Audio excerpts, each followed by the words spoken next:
Одной из самых частых причин обращения к врачу, особенно сейчас в сезон ОРВИ, является затяжной кашель.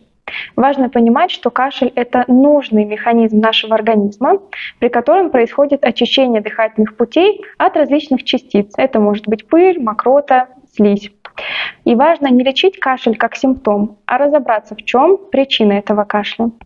Чем можно помочь себе помимо назначенного лечения врачом?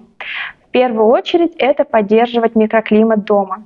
Температура должна быть от 20 до 22 градусов, а влажность от 35 до 45%. Также пейте побольше жидкости. Это может быть теплый чай, вода, морс. Это все помогает улучшить отхождение мокроты, слизи и уменьшает интенсивность кашля.